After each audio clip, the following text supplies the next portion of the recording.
Boa noite a todos. Boa noite. Que as bênçãos de Jesus permaneçam conosco. Conversando com o Edson há uns 3 dias atrás, não mais, um pouco mais, eu ainda estava em Juiz de Fora, e ele me informou a respeito desse tema, que o grupo estaria estudando. E eu achei assim interessantíssimo, porque ultimamente o meu foco é esse tema. E isso veio uma vez mais corroborar alguma coisa que eu vou contar para vocês, porque exatamente esse tema surgiu de repente na minha vida, e há 2 anos que eu tenho tido a confirmação que é necessário estudar a respeito de Jesus.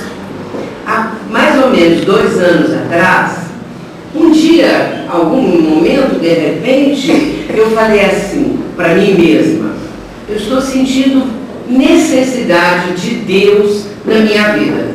Foi assim que eu falei, uma coisa tão de repente e assim tão profunda, que a nível consciente eu ainda não estava sabendo disso. Mas como aquilo brotou assim de uma forma tão espontânea, eu parei para pensar. E aí cheguei à conclusão que eu estava sentindo essa necessidade, mas ainda não tinha me dado conta disso. E aquela hora que isso brotou assim, foi como um hausto novo, alguma coisa nova que surgiu. Porque Jesus, nós estudamos muito, falamos sobre o Mestre, os seus ensinamentos, o Evangelho, toda a história da vida dele, pedimos a ele as coisas, oramos pedindo sempre a Jesus e Deus. Deus, às vezes, a gente fala, pede, mas não sente na profundidade que deveríamos sentir. E isso foram os meus primeiros pensamentos iniciais a respeito dessa questão sobre Deus. E foi muito interessante, porque no mesmo momento que eu comecei a pensar, eu falei assim, continuando conversando comigo mesma. Não foi à toa que Allan Kardec colocou como primeira pergunta de O Livro dos Espíritos, o livro básico da doutrina espírita, a obra básica, Deus como tema inicial. Pela importância, pela necessidade que nós temos de saber quem é o nosso Pai, dentro do limite que ainda temos devido à nossa pouca evolução.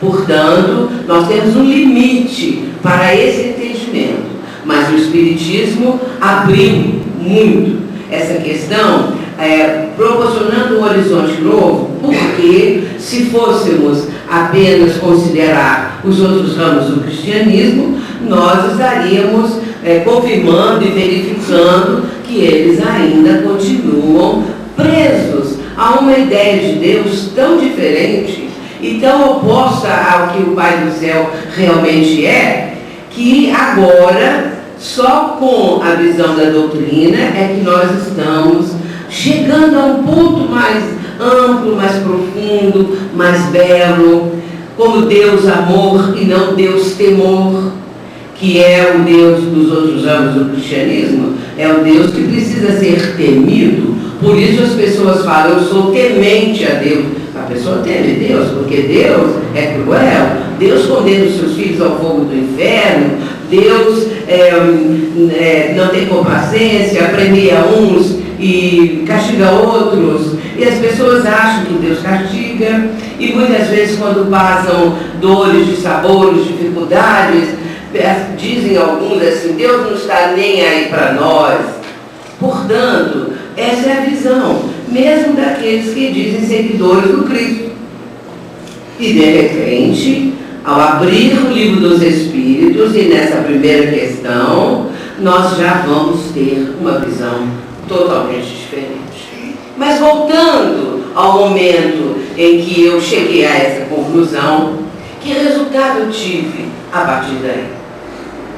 Lógico que eu comecei imediatamente a pensar em Deus, pensar Deus dentro de tudo que eu poderia fazer, tudo que eu poderia alcançar. E tomei uma medida. Toda manhã, quando eu acordo, a primeira coisa que eu digo em voz alta é: Deus está aqui.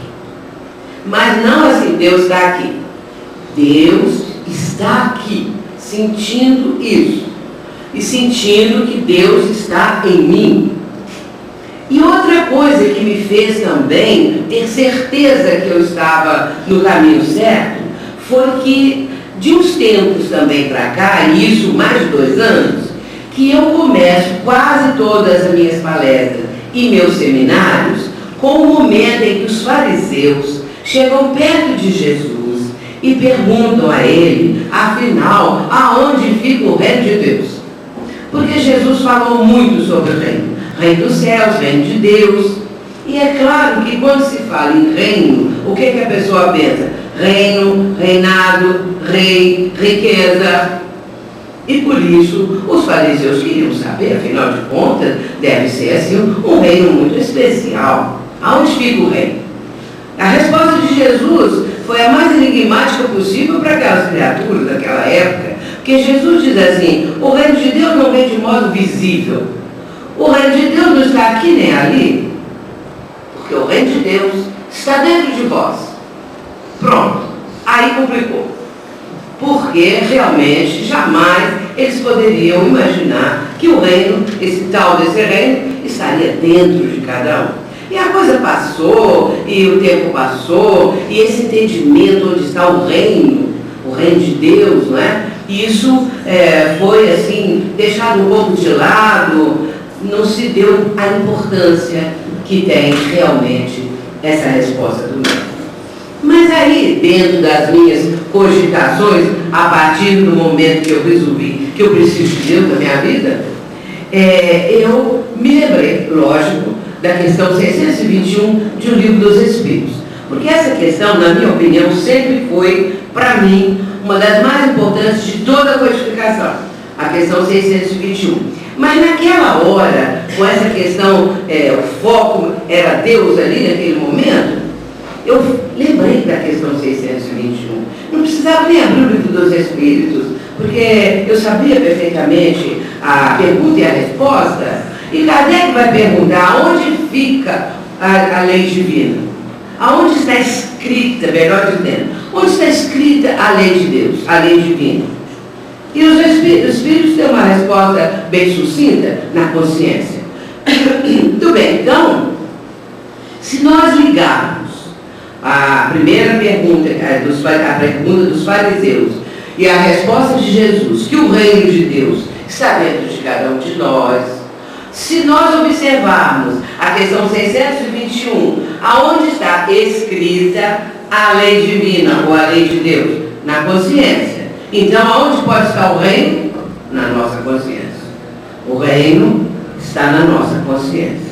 E de repente isso é muito importante. E de repente isso é tão diferente, porque quando se fala a lei divina está na nossa consciência, mas quando você fala assim, é o reino de Deus, o reino de Deus está na nossa consciência. E eu fiquei maravilhada com isso. Então toda manhã, agora, eu falo, quando eu abro os olhos, que eu tenho consciência que acordei, eu falo: Deus está aqui. E nos primeiros dias eu chorava. Naquelas primeiras vezes que eu falava isso, as lágrimas desciam, uma coisa impressionante isso. E aí eu vi que eu estava no caminho certo. E comecei. Agora, vejamos, em 2015, né, que eu já estava falando isso há um ano, porque começou lá para 2014, eu vou me inscrever para o encontro com Divaldo Franco, que acontece todos os anos em Salvador, no mês de outubro ou novembro, fica por aí, setembro, outubro, mais ou menos. E então me inscrevi, mas eu nem sabia qual era o tema. Para minha surpresa, o tema era o homem em busca de Deus. Aí eu fiquei muito feliz, falei: bom, então o tema está na ordem do dia, não é? Para poder fazer ali um encontro, aquele grupo imenso, né? Estudar sobre Deus. E foi assim maravilhoso, porque Divaldo falando a respeito de Deus, foi uma coisa assim muito enriquecedora. Mas eu tinha sido convidada para falar no Congresso da Bahia, que ia ser no mês seguinte, de novembro, Esse encontro desse ano, que agora que é 14, foi em outubro. Em novembro, eu ia participar do Congresso Espírita da Bahia. Então, tinha um módulo para que os expositores, muitos expositores, que quisessem se inscrever, poderiam escrever num módulo, no outro. E um dos módulos era Deus. E eu me inscrevi nesse módulo. Aconteceu que não é por acaso as coisas, eu tenho um neto que também é palestrante. Esse meu neto já escreveu 2 livros, é o filho da minha filha mais velha. Então, ele hoje tem 31 anos, esse meu neto. E então ele também foi convidado para o Congresso da Bahia. Pela primeira vez, e a avó e o neto, né? Imagino vocês o meu orgulho, né? Porque nessa hora esse orgulho é bem fazejo. Uma avó, um neto, assim, que também vai fazer palestra. E aí foi, assim, um sucesso também no evento, porque as pessoas vinham e me perguntavam: você está babando muito? Essa pergunta meio bobinha, mas são engraçadas, né? Então, como é que você está? Não sei o que e tal e tal. E ele também se inscreveu aonde? No mesmo módulo a respeito de Deus. Muito bem. Aí, conversando com o presidente da Federação Espírita da Bahia, que tem, o sobrenome dele é Peixinho, né? O Peixinho. O Peixinho falou assim comigo: pode se preparar, que o ano que vem o tema do congresso todo vai ser Deus. E o livro base é o livro da Joana, O Filho de Deus. Eu fiquei encantada, falei: Deus está me seguindo agora, porque todo lugar que eu viro é Deus, né? Então eu achei, falei assim, então, porque é a hora, essa é a hora que o próprio ser humano precisa refletir acerca do Criador. Então, eu continuo, Deus está aqui, mas agora eu vou contar uma coisa para vocês, impressionante. Eu vinha falando, Deus está aqui, como eu disse nos primeiros vezes, eu me emocionei demais, até hoje há uma emoção, mas naqueles primeiros dias foram lágrimas, parecia assim uma coisa mesmo fora do comum. Agora eu continuo falando, mas há uns 6 ou 8 meses atrás, eu havia feito um exame completo de sangue, deu uma opção de probleminha. Não muito grave, mas deu alguns problemas que nunca havia dado. Porque eu não tenho problema nenhum com esse negócio de colesterol, essas coisas, não tem. Muito bem. Então, pela primeira vez, estava dando qualquer coisa. Vocês acreditam que 6 ou 8 meses depois, eu resolvi fazer novo exame, porque a médica até pede com menos tempo, mas aí eu não fiz. Fui fazer uns 8 meses depois. Tudo tinha desaparecido, tudo. Ela virou para mim e falou assim: você estava adolescente. Falou comigo, eu fiquei adolescente, imagina você, coisa mais interessante. Então, a pressão, tudo. Eu falei: só pode ser Deus. Porque de tanto que eu falo agora em Deus, de tanto que eu sinto Deus na presença, em mim, na casa das pessoas, na vida, em toda parte. Então nós estamos estudando Deus, mas temos que ter esse outro lado que eu acabo de falar, porque façam isso, que vocês vão ver como dá bom resultado. Como dá bom resultado. Às vezes, quando eu acordo muito apressada, porque tem um horário, porque tem isso, tem aquilo, eu não falei naquela hora, mas eu falo daí a pouco. Quando eu lembro, daí a pouco eu estou na hora do café, Deus está aqui. E aí vou ler uma página do livro, de um dos livros lá do Emmanuel e tal, e vai assim por diante. Então o resultado é simplesmente notável. Porque é uma mudança interior. Nós sentimos isso, porque ele sempre esteve conosco, mas nós nunca demos conta disso. Não caiu a ficha, como se diz, né? Nós, Deus está aqui, Deus está em mim, Deus está em toda parte, mas sinta isso para você ver a grande diferença.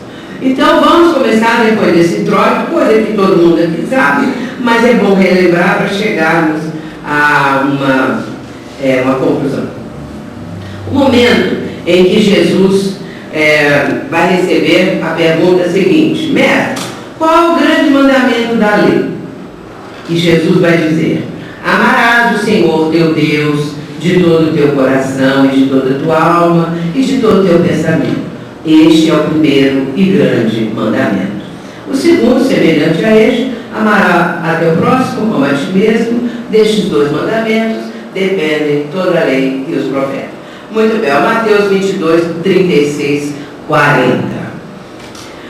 Lógico que o primeiro e grande mandamento, isso foi uma felicidade, né? Quando o mestre dá essa resposta: amarás o Senhor teu Deus de todo o teu coração, de toda a tua alma e de todo o teu pensamento. Nós sabemos que muitas vezes Jesus se referiu ao Pai.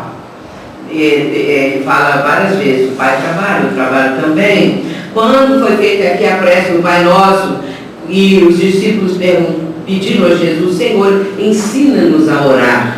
E ele vai começar exatamente assim: Pai Nosso, para mostrar que Deus é Pai de toda a humanidade, de todo o universo, Criador do universo, Criador de todas as coisas. Muito bem, então, nesse momento aqui também, Jesus já está mostrando para fixar em nós essa ideia: amar a Deus de todo o teu coração. Por isso que às vezes eu fico pensando como que as pessoas podem achar que Deus é um ser cruel, vingativo, que não tem consideração por seus filhos, porque quando Deus criou cada um de nós, criou toda a humanidade, desse universo que nós conhecemos, todas as criaturas de toda parte, ele sabia que aquelas que estavam sendo criadas naquele momento iriam errar. Ele sabia disso, claro, que ninguém ia acertar o tempo todo, pelo contrário. E aí, diante do erro, do pecado, vai condenar o filho ao fogo do inferno. E essa parte do inferno também é muito interessante para a gente pensar um pouquinho nisso, não é? Porque a história do inferno vem a partir dos anjos decaídos, né? Já havia um grupo de anjos. Primeiro, que se é anjo, vai voltar para trás, vai ficar ruim. E não é daí ficar, segundo a lenda. Então, esses anjos se revoltaram contra Deus e decaíram, caíram lá de cima e vieram para baixo. Entre eles estava um muito conhecido, o tal Satanás. Então, Satanás fundou o inferno. Ele fundou o inferno, uma conta do inferno, presídio do inferno, essa coisa toda, né? Agora, Deus quando quer, e ele é o principal oponente de Deus. Agora, quando Deus quer castigar um dos seus filhos, para onde ele manda? Manda para o inferno para Satanás tomar conta. E depois, nem ele mesmo tira de lá, porque o inferno é eterno.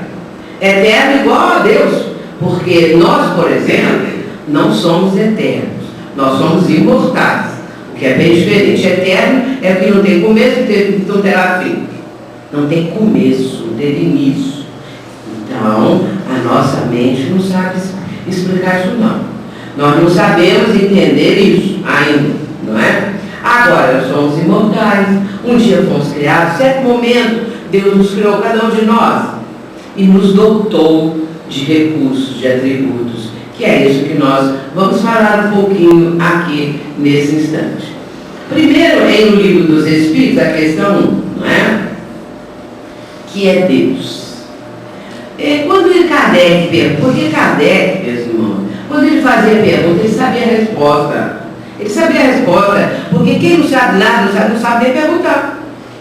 Não sabe perguntar. Quando a gente vê na TV um escritor sendo entrevistado, por exemplo, o entrevistador, se esse escritor já tem mais de um livro, mais vários livros, é provável que o entrevistador pergunte, quase sempre pergunta, no seu livro tal, assim, o senhor fala isso, fala aquilo. Não é? Você podia estender mais o seu pensamento. Se tiver um livro só também, a pergunta pode ser assim: a pessoa precisa conhecer a obra para fazer a pergunta inteligente, senão não faz. Não é? Então, quando Allan Kardec faz qualquer uma daquelas perguntas, ele intuitivamente sabia a resposta. Porque ele não poderia ter vindo para ser trazer a terceira revelação se não tivesse conhecimento. Se tivesse ainda também ele querendo saber a resposta para o seu próprio esclarecimento, ele sabia. Por isso ele faz a pergunta, é muito inteligente, como é o caso dessa daqui. Quando ele pergunta, não é que é Deus, então essa interrogação, e também que é, significa que ele já está dizendo implicitamente na pergunta que Deus não é alguém, não é ninguém, não é uma pessoa, não é um ser, não é um espírito, não é nada. Que é Deus? Foi uma pergunta instigante. E a resposta é maravilhosa. A inteligência suprema, causa primária de todas as coisas, ou causa primeira de todas as coisas, não é? E é importante, isso aí tudo é conhecido que eu estou falando. É importante lembrar os atributos da divindade. Por quê? A partir dos atributos, nós conhecemos melhor a Deus. Sabendo dos atributos dele, fica mais fácil entendermos um pouquinho, não é? E outra coisa também, sabendo os atributos, o Espiritismo desmaterializou Deus. Tirou aquela ideia antropomórfica, né? Que Deus é igual a nós, que Deus tem raiva, Deus tem ódio, Deus fica um pouco zangado, Deus fica triste, e essas coisas todas. Esse negócio de Deus ficar triste é muito interessante, que nós vamos falar agora mesmo. Então, os atributos da divindade: Deus é eterno, nós já sabemos, é imutável, é agora. Imutável é uma das coisas melhores dos atributos de Deus, na minha opinião. Ele não muda. Não muda. Se ele não muda, ele não fica com raiva, ele não fica triste, ele não fica querendo se vingar, ele não premia alguns, ele não fica... Então, a ideia que Deus muda de opinião, né, de sentimentos, é uma ideia que as pessoas cultivam. Às vezes os pais falam para a criança: não faça isso, que Deus fica triste, o Papai do Céu fica triste. Quando a criança acerta, faz uma coisa bonitinha, o Papai do Céu ficou alegre. Então a criança já começa a achar que o Papai do Céu fica alegre, o Papai do Céu fica triste. Agora, nessa questão de tristeza, se o Pai do Céu fica triste, ele deve estar numa grande depressão, vendo como está o mundo, não é? Como está o Brasil, então está deprimido, Deus está deprimido. Muito bem, então Deus não muda. Isso é uma das melhores coisas que a gente pode imaginar.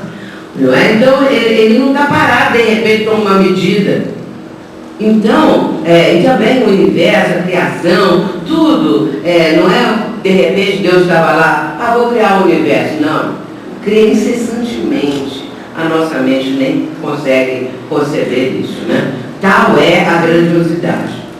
Deus é imaterial, mas nós temos aí sempre a ideia de que materializar Deus, não é?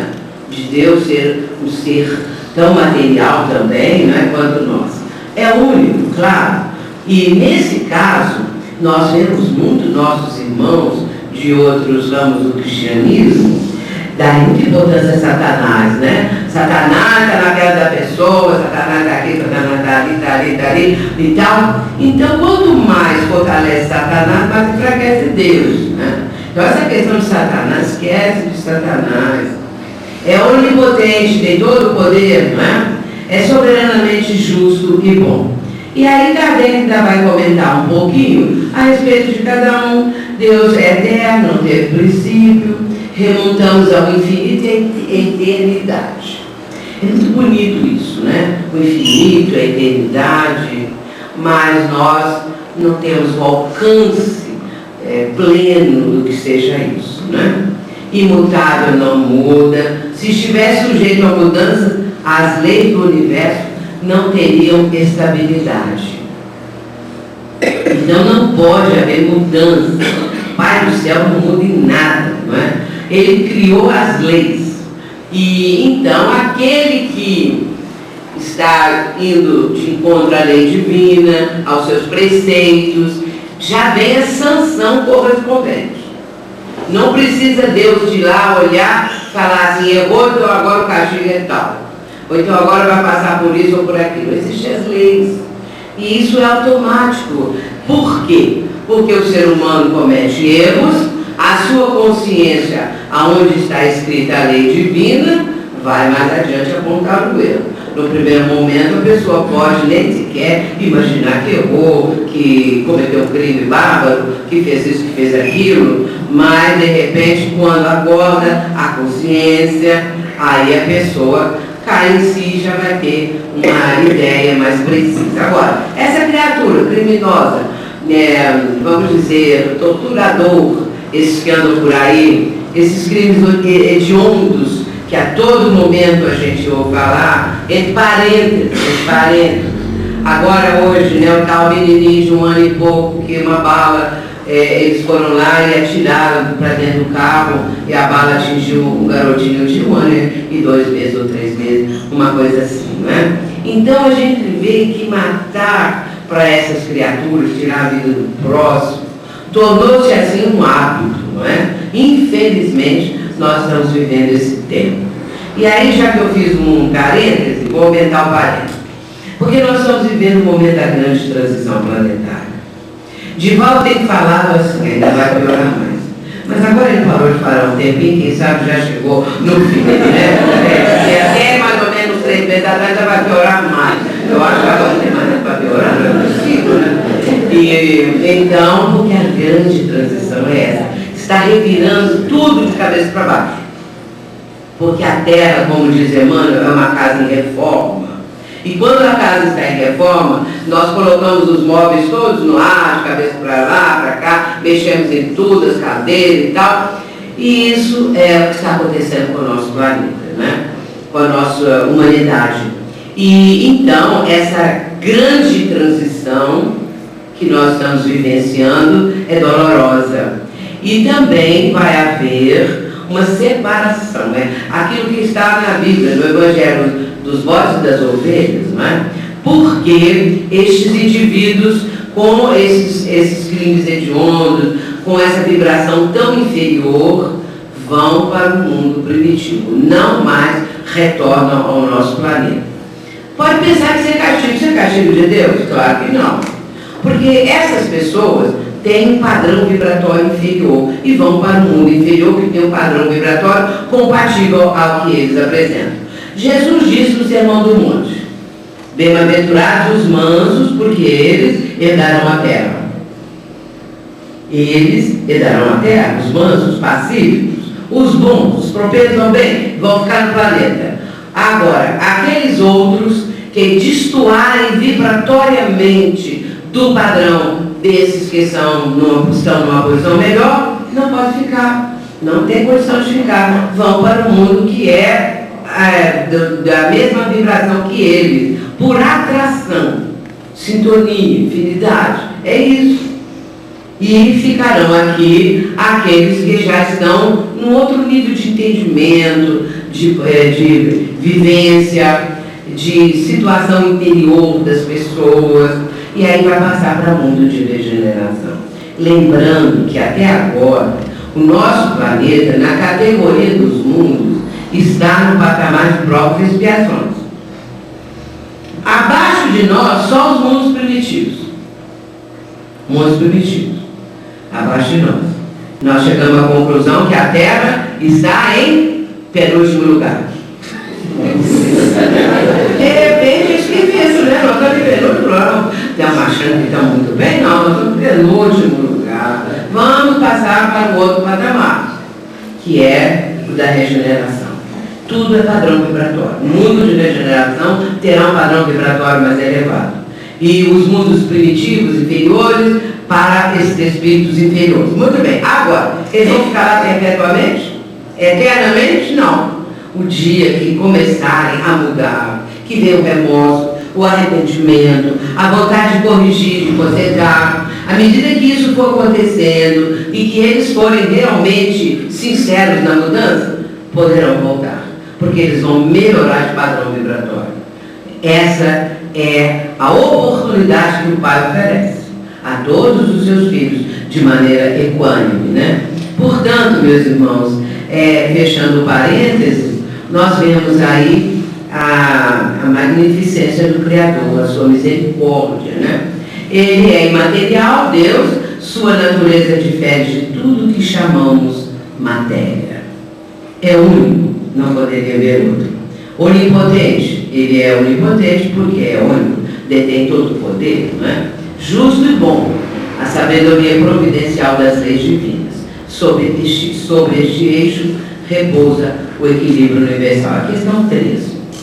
Bem, aqui nós estamos vendo também um ponto muito significativo, que é esse, que ele é a soberana justiça, não é? A soberana bondade, a soberana misericórdia, a soberana justiça. E na definição de João, que é a mais sintética e a melhor de todas, a mais bela e profunda, Deus é amor. Falou e com isso nós já entendemos o resto, não é? Muito bem, portanto, A presença de Deus em nós é algo assim, de uma certa forma, muito amorosa. Porque se Deus é amor, a presença dele é amor em nós. Mas antes vamos falar isso aqui, porque às vezes a gente fica confuso. Quando se fala que Deus é imanente e transcendente, imanente significa sua presença espiritual em tudo, sendo ele o Criador de todas as coisas e seres. Portanto, Deus está em tudo, nas mais mínimas coisas, até as galáxias mais esplendorosas. E a transcendência é que Deus é transcendente porque ele evidencia sua absoluta independência em relação ao universo que ele criou. E que cria incessantemente. Quando se fala que Deus cria incessantemente, também a gente não compreende isso. Porque também parar, já criei tudo, vai ficar parado? Então cria incessantemente. Né? Não, aí a gente não entende. Nós não entendemos uma coisa dessa, né? E dizem que tem outros universos, chamados de universos paralelos.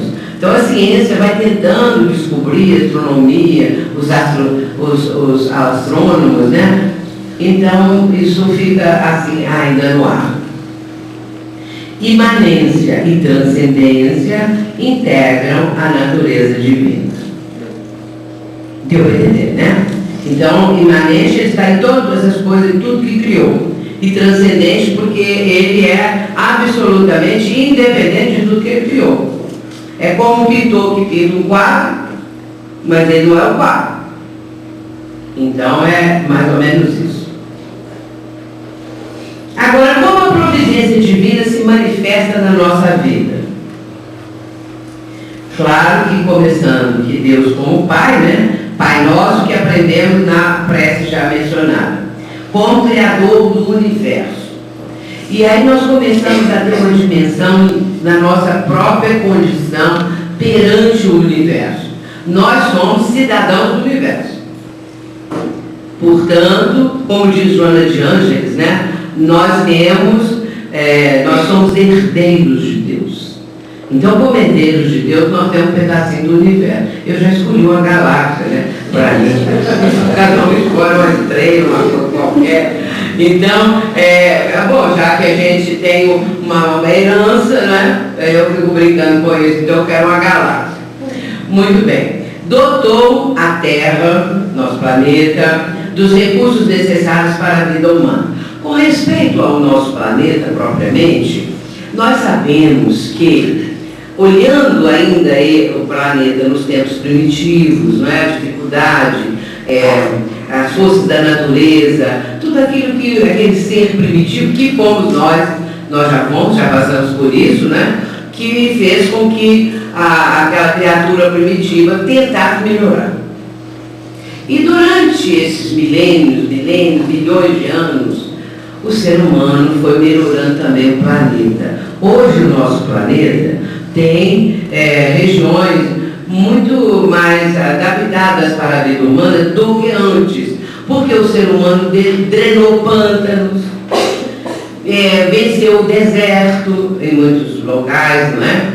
Eu, quando fui a Los Angeles pela primeira vez, eu fiquei maravilhada, porque é um jardim. Então, eu comentando isso, tinha um americano junto, esposo de uma amiga minha, brasileira que casou com um americano. Ele falou assim: Los Angeles era um deserto que o ser humano transformou num jardim. E é mesmo, não é? Mas é claro que ainda existem muitas vicissitudes, muitos problemas, muitos vulcões em erupção, frequentemente tsunami, maremoto, tempestades terríveis, né? Furacões, essas coisas todas, que faz parte do planeta, não é? E é também parte da vivência do ser humano. Porque se nós estamos falando do plano físico, vamos lembrar do plano espiritual. Então, o plano físico tem isso tudo, maremoto, tsunami, vulcão, isso que eu acabei de falar. Agora, no plano espiritual, muita coisa que acontece no plano físico decorre da vivência das pessoas. A psicosfera terrena é densa, é pesada, porque ainda a maioria não conseguiu superar suas próprias limitações, ainda está muito presa a determinadas vivências negativas, então produz fluidos muito deletérios, muito pesados, porque os pensamentos são assim, as atitudes são assim, e isso contribui para que na parte física haja desequilíbrios. Quando é muito densa a psicosfera, o desequilíbrio físico, material acontece. Eu me lembro que Emmanuel fala isso no livro Há 2000 anos. No livro Há 2000 anos, na parte final desse livro, nós vamos encontrar um capítulo intitulado Alvoradas do Reino do Senhor. Nesse capítulo, aqueles que haviam sido martirizados no circo, que desencarnaram, foram levados para o plano espiritual, foram recebidos de maneira maravilhosa por aqueles entes espirituais, aqueles espíritos amigos, já também iluminados, luminosos, e então foram levados para o plano espiritual e ali receberam todo o apoio, o amor, recompondo, né, as próprias condições deles. Era um grupo grande. Entre eles estava a Lívia, que era a esposa de Públio Lentulus, que veio a ser Emmanuel, né, em encarnações posterior. Então Lívia estava ali também. E acontece que em dado momento Jesus chega, nem mais nem menos o próprio médico, que veio falar com eles. Então ele vai fazer uma profecia, uma augusta profecia. Quem não leu deve ler. Quem não tem um livro deve comprar. Há 2000 anos. Vou pegar numa biblioteca, numa livraria, qualquer coisa assim, né? Porque essa profecia de Jesus, nela está esse trecho que eu acabei de falar, que se a psicosfera ficar muito densa, há uma resposta da natureza no campo físico. E isso é uma coisa que tem lógica, né? Se a gente começar a pensar, mas precisa ler para ver os argumentos de Emmanuel, a explicação e tudo mais. Criou seus filhos destinados à perfeição relativa, né? Os espíritos são o quê? A pergunta, quem são os espíritos? São os seres inteligentes do universo. É a questão 76 de O Livro dos Espíritos. Então nós somos os seres inteligentes do universo.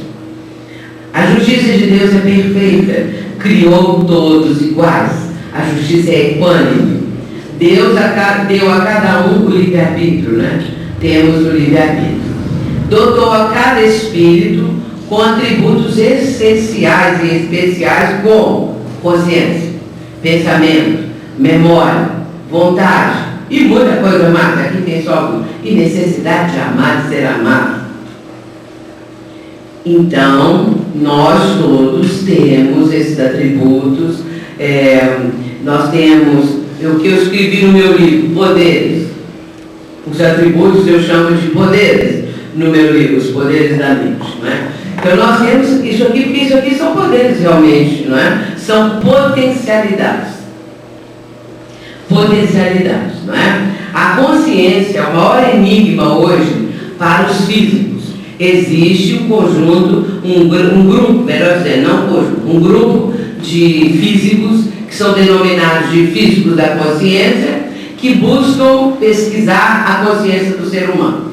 Mas eles não acreditam em Deus, eles não acreditam na imortalidade, não acreditam nos espíritos, não acreditam na continuidade da vida. Então a consciência para eles é bem uma coisa assim, muito mais física, né? Deve estar nos neurônios, nos dendritos, nas sinapses, aqui lá dentro do nosso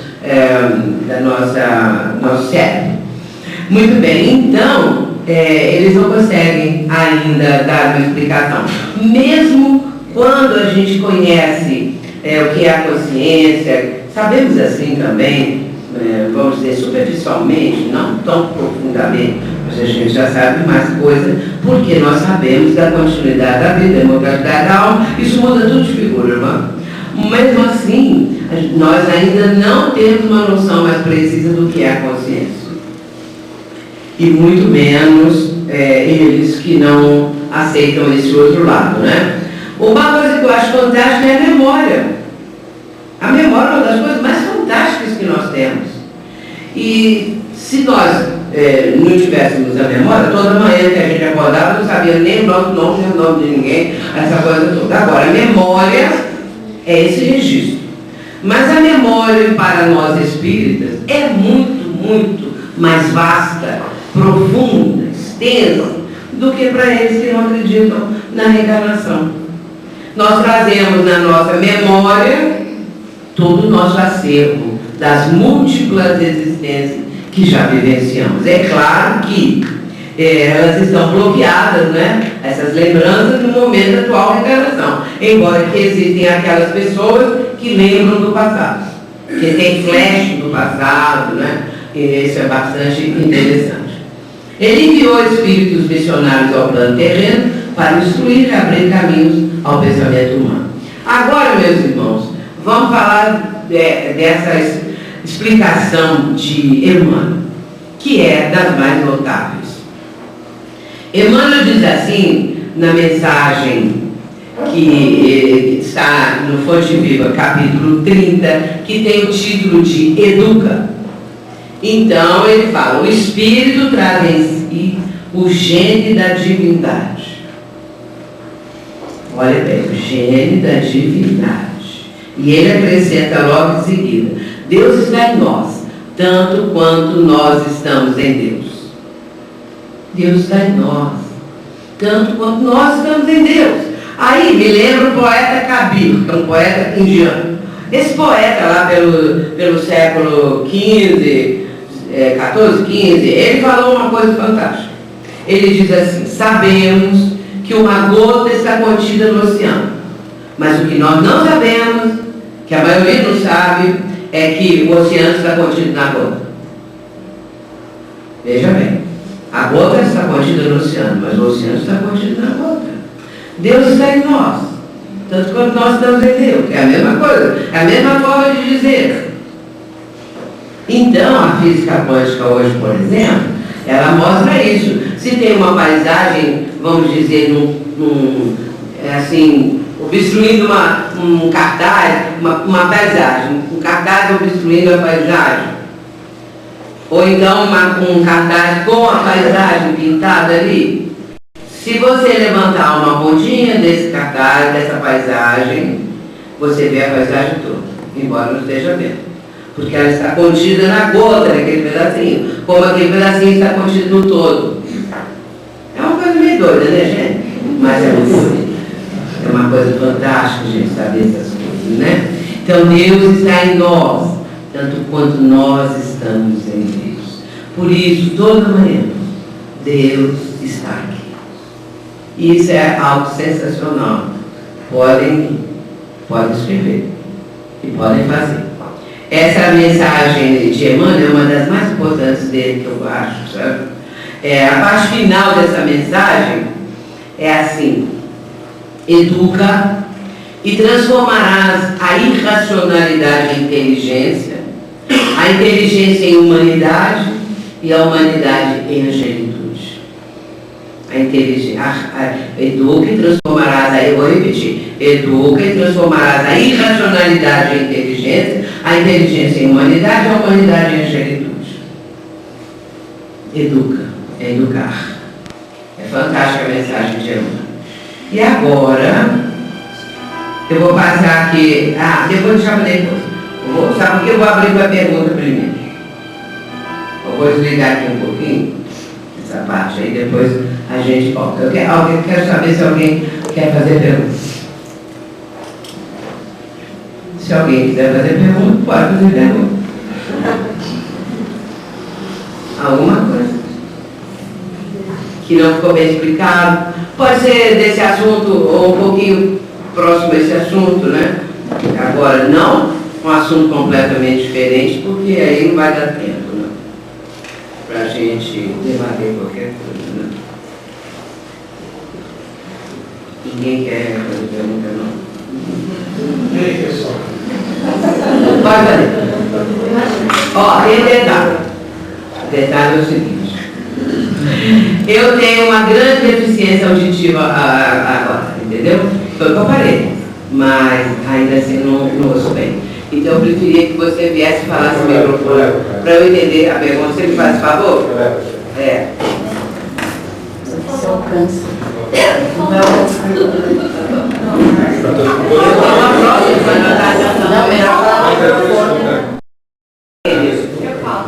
Eu acho aqui que um momento que, falando essa questão da gente sentir a presença de Deus, né? E eu acho que um momento, assim, que eu senti a presença de Deus, eu minha filha nasceu.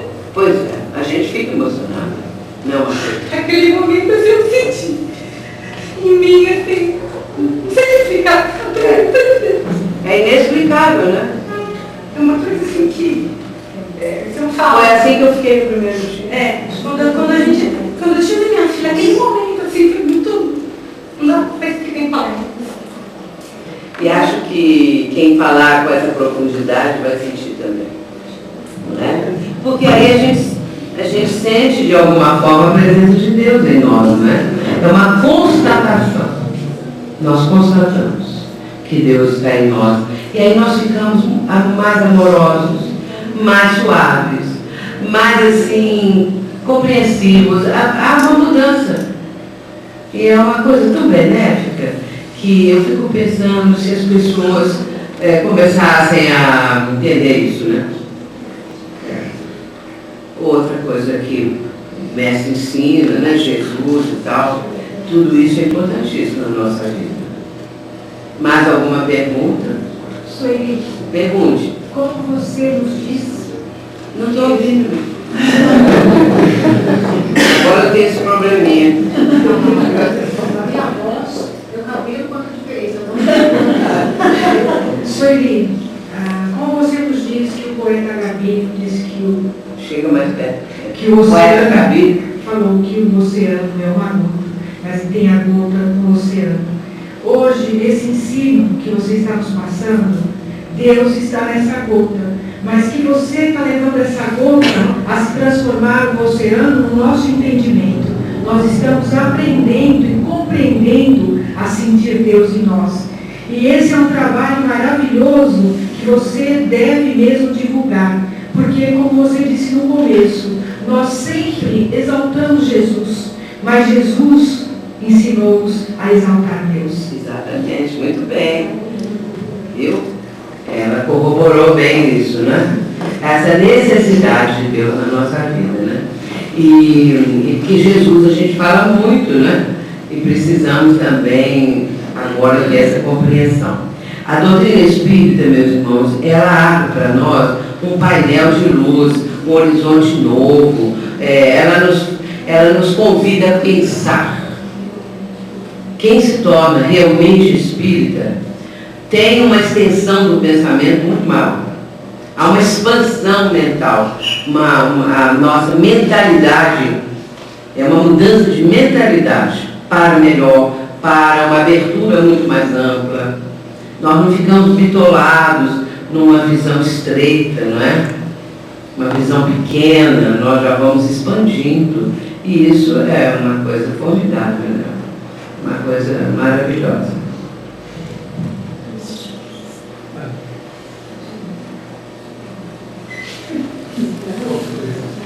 Deus, vamos falar de Deus. Sueli, eu vou tentar falar alto, né? Será que você me ouve? Tá me ouvindo? Você pode falar alto, mas para mim não é tanto.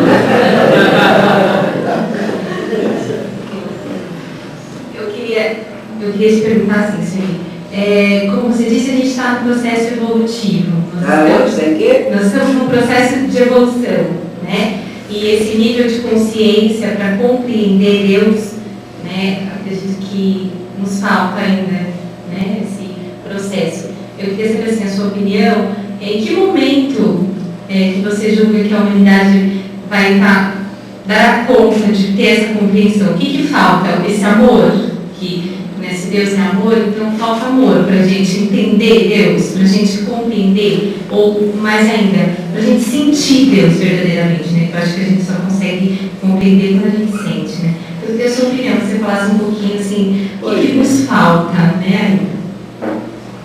Realmente, o que nos falta, né? Não quer dizer, meus irmãos, que eu esteja falando que eu estou num curso avançado sobre a compreensão de Deus, compreensão divina, não é isso. Eu estou tentando também, foi uma descoberta. Para mim foi uma descoberta, de repente, como eu disse, eu falei de repente, eu estou sentindo necessidade de Deus na minha vida. Aquilo saiu assim, sabe? E eu mesmo fiquei espantado de ter necessidade de Deus na minha vida. E eu vi que era mesmo. Estava faltando alguma coisa, né? E muitas vezes o sofrimento, muitas vezes as decepções com as coisas, não que eu tivesse tido assim, decepção e tal. Sofrimento sempre a gente tem, não é? Morais, assim, sofrimento moral, essa coisa toda e tal. Então, quando nós descobrimos que Deus está em nós, e nós estamos em Deus, isso é um salto quântico, vamos dizer, até, né? Que nós estamos dando, porque saímos de uma coisa para outra, tão maior, tão maravilhosa. Agora é que nós vamos meditar sobre isso. Aos poucos nós vamos nos entranhando dessa ideia, né? Sentindo isso. É uma coisa que vai assim progressivamente, né? E isso nos torna melhores, nos torna pessoas mais, assim, a gente tenta também, né? Mais compreensivas, essa coisa toda. E sentindo que nós podemos chegar nesse ponto. Porque hoje nós temos uma visão diferente. Nós temos uma visão diferente da vida, não é? A doutrina espírita está na vanguarda do tempo. A doutrina espírita fala para o futuro do tempo. O que ela fala é tão avançado que poucas pessoas conseguem ficar. Quantos e quantos milhares de pessoas já passaram nessa casa? Nas casas espíritas, cadê aquelas pessoas? Foram embora. Ficam poucos. Os números que ficam são poucos. Há um ano e tanto atrás, na nossa casa espírita, tinha um rapaz, assim, dos 30 e poucos anos, e quando ele chegou lá, veio conversar comigo e falou assim, que ele era católico, mas que ele sempre simpatizou com o espiritismo e resolveu começar a frequentar. Muito bem. Aí eu dei boas-vindas a ele, apresentei para algumas pessoas, e eu vi que era uma pessoa que tinha uma certa cultura, ele falou algumas coisas da vida dele, da profissão dele e tal, e depois começou a frequentar. E passou o tempo. E sempre eu via lá, às vezes conversava, ele era assim, bem alegrinho, ele era uma pessoa assim, expansiva. Passou o tempo, quando ele já estava lá quase 2 anos, ele me chamou. E então eu fui conversar com ele e ele disse assim para mim, olha, Sueli, eu queria te falar uma coisa, eu vou voltar para o catolicismo. Aí eu falei, fiquei meio assim, né? Sabe o que é? Eu gosto muito daquilo. Acho o espiritismo uma coisa maravilhosa, muito bonito, mas eu não aguento essa tal de transformação moral. Porque, pelo que eu vejo e ouço e estou aprendendo, eu preciso melhorar a minha situação. Então, a primeira coisa é mudar de ambiente. E eu quero dizer que eu vivo num grupo que eu não tenho força para separar Deus. Eu estou tão feliz nesse meu grupo que eu já frequento há muitos anos, e então eu não consigo sair daquele ambiente. Eu não consigo deixar aqueles meus amigos. Aí eu ainda falei com ele assim, mas esse deixar não é propriamente isso, é que frequentar outros ambientes, e depois a pessoa, eu não falei essa parte de coisa, depois a pessoa começa a própria, ela vai ver que é preciso mudar um pouco daquele ambiente que ela frequentava, às vezes de vícios, às vezes de coisas que não seriam agradáveis e que ela de repente descobre que são negativas para a vida dela. Ela não vai virar um santo, mas também ela pode fazer opções, né? Mas não falei essa parte. Então, ele explicando assim, porque eu não aguento, eu não consigo deixar esse meu grupo, esses meus amigos. E então, eu acho que, já que eu não consigo fazer a transformação moral, eu tenho que voltar para o catolicismo, porque lá não me pedem nada. Aí eu falei com ele assim, então vai comigo, aqui está com a porta aberta. O dia que você fizer, bem visitado, vai e tal. Eu pensei assim, é melhor ele ser um bom católico que um mau espírito, né? Mas não falei. E ele foi, não sei, já tem tempo que ele foi. E, então a tal da transformação moral é que essa transformação é gradual, não é? A pessoa vai fazendo uma viagem interior, começa a pensar, não é? Será que eu isso ou aquilo? Então ela mesmo vai fazer um balanço, vai procurar um outro grupo, ou vai começar a frequentar alguma outra coisa esporadicamente. Mas a partir do momento que ela sente isso, ela vai também encontrar outro tipo de alegria, de felicidade e num outro nível de participação com outras pessoas e tudo mais, né? E ela vai fazendo essa seleção e vai indo assim. Portanto, é uma questão de opção pessoal, não é obrigatório. Ele poderia, se quisesse, continuar lá frequentando, mas ele foi sincero. Ele achou que, já que não estava dentro daquela perspectiva da mudança, que ele não conseguia, ele ficou achando que dava muito trabalho mudar. Mudar do trabalho mesmo. E com isso ele resolveu voltar, né, para o catolicismo. E é isso, assim, a gente vai aprendendo, vai vendo como que podemos fazer também, não é? Hoje em dia, quando nós vemos tanto descalabro, quando nós vemos as pessoas tão perdidas em si mesmas, quando nós vemos vamos dizer, essa ilusão das pessoas em relação ao corpo físico, à vida material, porque hoje quem comanda tudo é o corpo físico, não é? Então a pessoa tem que vir para melhorar aquilo que é a aparência, que é a forma de se apresentar e outras coisas mais. Portanto, isso é uma coisa tão passageira, tão banal, tão fútil, que de repente quando a pessoa cai em si, já não dá mais tempo para quase nada. Portanto, a doutrina nos mostra que, acima de tudo, está o espírito imortal. Nós somos espíritos, viemos do mundo espiritual, estamos vivendo no mundo terreno de passagem. Essa vida aqui é transitória. Aí eu me lembro agora, me ocorreu uma frase de Humberto Roden, que é um autor espiritualista. Humberto Roden fala assim: até hoje ninguém morreu. Pensa, não é assim? Ninguém morreu. Nem aquele homem primitivo das cavernas morreu, está vivinho aí, sabe-se lá se sou eu, se é um de nós, quem é, não é? Portanto, até hoje ninguém morreu. O que morreu? A veste física, que deteriora, que fica estragada, que vai ficando uma ruína. Então, de repente, você também pode ficar com aquela aparência, com aquele jeito, com aquela coisa. E outro ponto que nós temos que entender, que a doença é a cura do espírito. É através da enfermidade que o espírito vai drenar as suas mazelas morais. Portanto, quando uma pessoa está com câncer, por exemplo, e fica curada, essa pessoa teve a oportunidade. E aquele momento que ela passou com a doença e tudo mais foi o suficiente. Agora outras desencarnam. Mesmo assim curou. Curou o espírito. É que aquela que desencarnou precisou de mais tempo. O outro menos tempo. Às vezes vem outra enfermidade. Então nós temos que entender que a enfermidade é a cura do espírito. E isso muda de figura, não é? Muda completamente o enfoque da vida. Agora, vamos procurar ter uma vida o mais saudável possível, a nossa mente, valorizar a nossa mente, nossos pensamentos, mudar o teor dos pensamentos para melhor, deixar o pessimismo de lado, não é? Ter esperança no Brasil, quem sabe, né? A gente agora está numa fase assim, vamos ter esperança, né? Porque nem todos está pedindo, sabe, sei lá, como faz assim. Muito bem, então essa mudança, ela é significativa para a vida material também.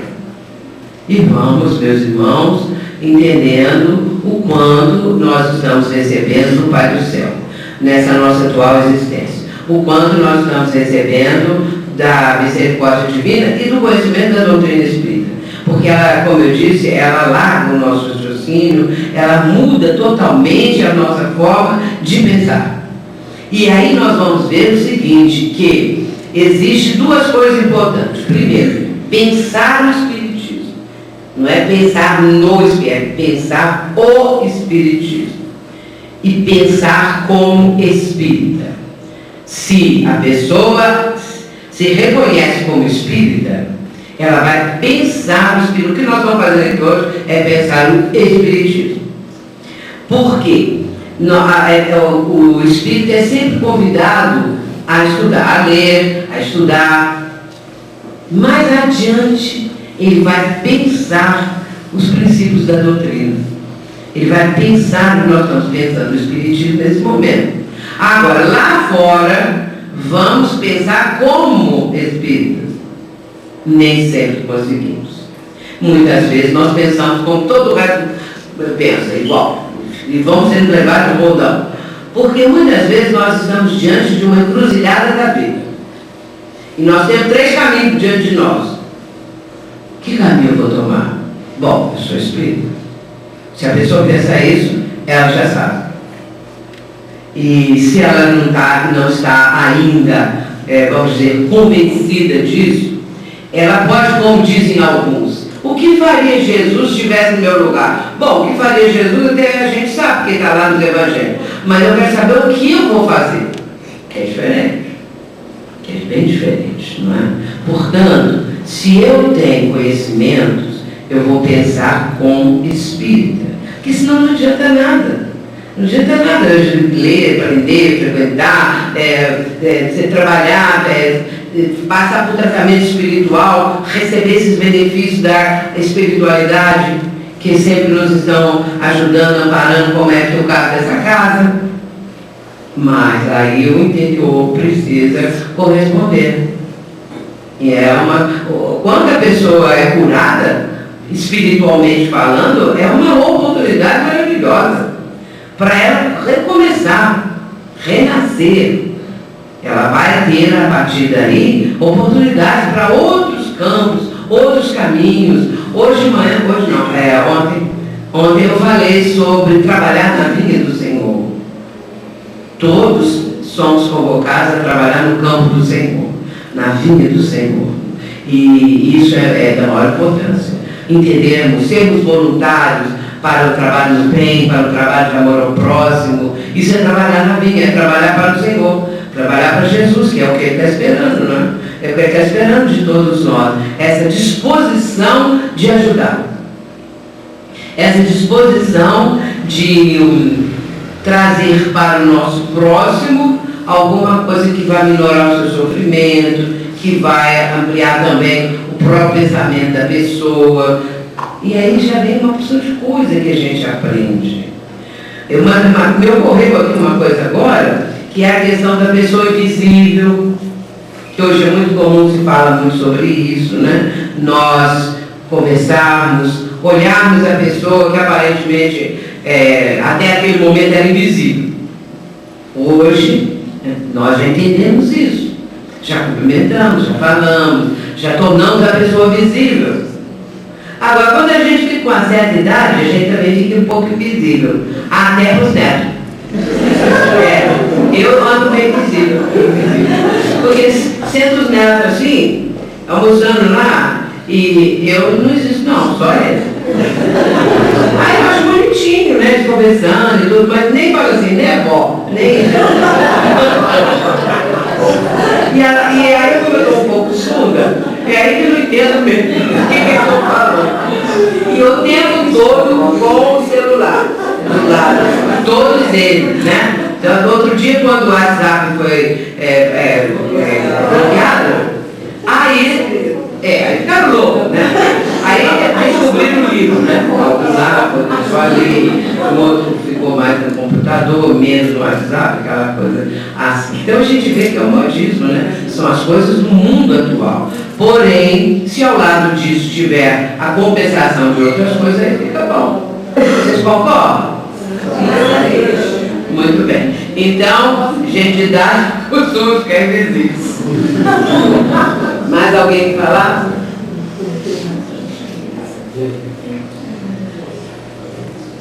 Bom, vou mostrar. Ninguém quer? Ah, outro. Apareceu.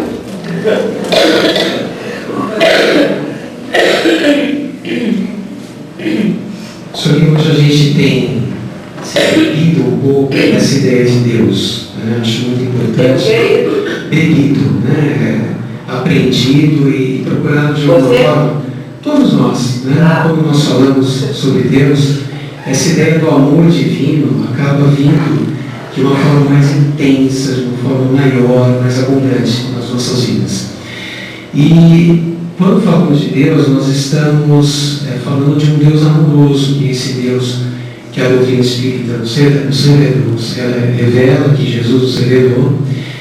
E quanto mais o ser humano, isso eu compartilho com você, quanto mais o ser humano consegue sentir Deus, amor, e de alguma forma perceber dentro de si esse amor, que é um atributo também divino, mais fácil a gente se conectar a Ele. Eu acho bonitinho de Divaldo Franco, em muitas palestras e alguns comentários que ele faz, ele diz assim ao final: vale a pena amar.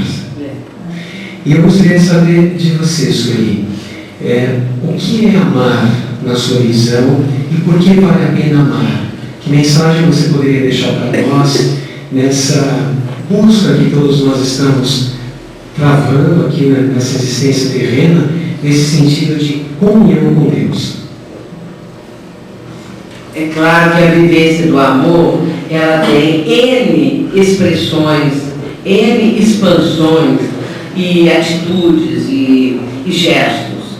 Mas nós geralmente não sabemos amar.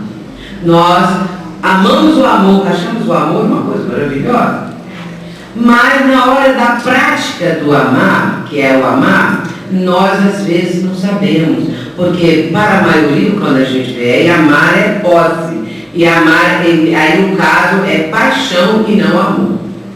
Tudo que nós vemos nas novelas, esses exemplos todos, nos filmes, tudo isso, é muito difícil você encontrar ali o amor sendo amado realmente. Mas a posse, sim, a posse do outro, a paixão, o domínio que a pessoa quer ter a respeito daquele que é o ente amado. Mas na verdade não é, porque se esse ser que o outro diz amar, resolve ir embora, arruma as malas e vai embora, porque cansou daquele outro lá, ele vai embora. Aquele que está sendo preterido vai rastejar. Primeiro rasteja, pede para o outro ficar, chora, aquela coisa, mas o outro está louco para ir embora, ou a outra, né? Vai embora e vai feliz da vida e vai embora. Aquele que ficou, aquela que dizia ter tanto amor, fala assim: então vou atazanar sua vida vai virar um inferno. Se não é feliz comigo, também não vai ser com mais ninguém. Amado, não amava essa paixão possessiva, melhor dizendo. E então, aí fica assim, faz tudo para falar com os filhos mal, pessimamente daquele que se foi ou daquela, quando não deveria fazer com que a imagem do pai ou da mãe ficasse desse jeito, não é? Ficasse assim, atacada, desmanchada, destruída, como muitos fazem, não é? Portanto, isso é viver como espírito, pensar como espírito. Eu não vou destruir a imagem do pai do meu filho, nem a imagem da mãe. Até atenuar, até suavizar, para não ficar dando trauma. No futuro, quando aquela criança já estiver em idade de compreender, adulta, aí sim a coisa fica mais clara. E a própria criança, com o tempo, vai percebendo, mas vai achar confortável, melhor, que a mãe não lhe tenha feito aquele tipo de confidência. Porque tem mãe que pensa que uma criança de 4, 5 anos, ela tem que contar tudo para aquela criança. E hoje em dia a gente vê que o amor que as pessoas pensam que tem, na verdade não tem. Então, amar é querer a felicidade do ser amado.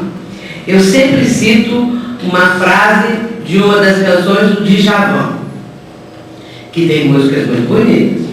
Mas uma delas, ele fala assim, não vou cantar não, viu gente? Não quero. Vem me fazer feliz porque eu te amo. É o oceano, a música é o oceano. Vem me fazer feliz porque eu te amo. Não devia ser o contrário, vou te fazer feliz porque eu te amo? Porque eu falo assim, vem me fazer feliz porque eu te amo. Mas às vezes a pessoa não quer me fazer feliz. Eu posso amar aquela pessoa, mas ela não quer me fazer feliz. Não adianta eu falar, vem me fazer feliz porque eu te amo. Deve ser o contrário. Eu quero que essa pessoa seja feliz mesmo que for com o outro. E aí começamos a amar realmente, sem exigência. É um amor que é compreensível, que é doação. É um amor que quer que o outro seja feliz, quer o crescimento dessa pessoa. E assim por diante. Aí sim, nós já vamos começar a amar sem a posse, sem querer essa paixão que é avassaladora, porém acaba no primeiro momento que surge uma rusga, um ciúme, alguma coisa diferente assim. Portanto, cuidado com esse sentimento, né? O amor é um sentimento. Fala assim, o amor é lindo, né? Todo mundo fala isso. Mas é lindo se fosse vivenciado assim. E aí a gente vê que um bom exemplo é quando nós temos as mães, né? O exemplo, o amor materno. Mas nem toda mãe é uma mãezinha. Muitas mães desprezam os filhos. Na reunião mediúnica de desobsessão, que eu participo há muitos anos, às vezes, quando o espírito está se comunicando, um obsessor, se o doutrinador, o dialogador, falar com o espírito assim, porque isso já aconteceu, pense na sua mãe. Ele respondeu, porque ela era pior que eu. Então, nem toda mãe, eu falo assim, toda mãe é mãezinha. Porque mães mesmo existem, assim, a gente sabe, né? Na maior parte. A maior parte ama realmente. Agora, quando a gente fala na mediúnica com o espírito assim, nem sempre é bom. Por isso eu falo com quem doutrina espírito, quem dialoga com os espíritos. Não fale na mãezinha, porque você não tem certeza se ela era boazinha. É preferível falar assim, pense nos seus entes queridos. Você vê aí do seu lado algum ente querido, minha mãe, aí é outra coisa. Meu pai, minha irmã, meu pai, é assim, entendeu? Então, por isso, esse amor é que a gente vai aprendendo para saber amar realmente. E o Espiritismo nos ensina muito isso. Porque se você passa por um dissabor amoroso, uma coisa assim, no plano da vivência com duas pessoas, conjugal e tal, se houver uma traição, se houver a partida de um deles, que não quer saber mais, que despreza, que vai embora, que trai, você tem o conhecimento da doutrina. Então aí você já vai entender isso de outra maneira. Mas tem gente que se mata por causa disso. Ou mata a pessoa, mas também se mata, suicida. Ou vai para drogas. Ou acaba, minha vida acabou. Porque não gosta de si mesmo. Porque se nós amamos a nós mesmos, eu posso ser feliz sem aquela criatura lá, olha o outro, que a vida ama. A vida é essa, né? Porque nós podemos amar não apenas uma, mas outra pessoa também que está no nível afetivo, vibratório, qualquer coisa. Mas às vezes a pessoa tenta, depois aí, às vezes é até pior, né? E vai tentar com outro e aí dá uma coisa pior ainda. Mas isso é questões para que a criatura amadureça. Ela possa ir aos poucos entendendo, amadurecendo. Então, vamos amar o amor, mas também vamos aprender como devemos amar. E já aprendendo a amar os próprios, vou contar uma coisa para vocês muito curiosa, me lembrei agora, uma coisa de cachorro. Eu nunca tinha tido um cachorro. E há uns 3 anos atrás, o meu neto chegou lá em casa com um cachorro que ia acionar tudo. O cachorro é maravilhoso, ele é de raça pura, custa caríssimo. Nós não sabemos se aquele cachorro fugiu enquanto os donos estavam viajando, estavam fora. Eu sei que meu neto viu o cachorro num bairro, até um bairro agora novo, né, de fora e tal, e olhou aquele cachorro e falou, mas o cachorro é muito bonito. Então ele foi e perguntou às pessoas que estavam, vocês conhecem esse cachorro, o dono do cachorro? Ninguém nunca tinha visto. Aí ele abriu a porta do carro e falou, vem, o cachorro pulou para dentro do carro. O cachorro é aquele que tem aquelas orelhas grandes, que quando abaixa tem rasga no chão. E então, quando ele chegou lá em casa, estava doentinho, já devia estar na rua, o médico achou, como é que é o nome dele? Veterinário. Achou que ele já devia estar uns 3 dias no mínimo na rua, comendo qualquer coisa, né? Então estava bem doentinho, ficou lá internado, aquela coisa toda na clínica e tal. A partir daí, nós todos passamos a amar aquele cachorro. Eu passei a adorar aquele cachorro. E por conta do cachorro, passei a amar tudo quanto é bicho. Então, é uma coisa interessante. Eu fiquei assim tão amoroso com tudo. Então, olha, mas eu falei, gente, como é que o cachorro desperta na gente um sentimento tão interessante, tão bonito, sabe? Mas o cachorro prefere minha filha. A minha filha é a paixão do cachorro. Agora eu sou a vice. Quando ela não está em casa, ele fica comigo. Mas quando ela está em casa, eu não existo vice. Então é assim, né? Então é uma coisa tão bela, tão bonita, sabe? Eu fiquei apaixonada. E então aí eu acho assim que essas coisas fazem a gente burilar o íntimo, despertar sentimentos, né? Tem gente que tem pessoas que gostam de bichos horríveis, como uma cobra, como um bicho horrível qualquer. Mas outros, né, já tem pássaros, papagaios, essas coisas assim, né? E lá vai por aí fora, gatos e tudo mais. E Divaldo, naquela prece da gratidão que ele fala, naquela parte final, ele falava assim, mesmo que eu não tenho nada, nem o amor de um cão, as pessoas começaram a reclamar.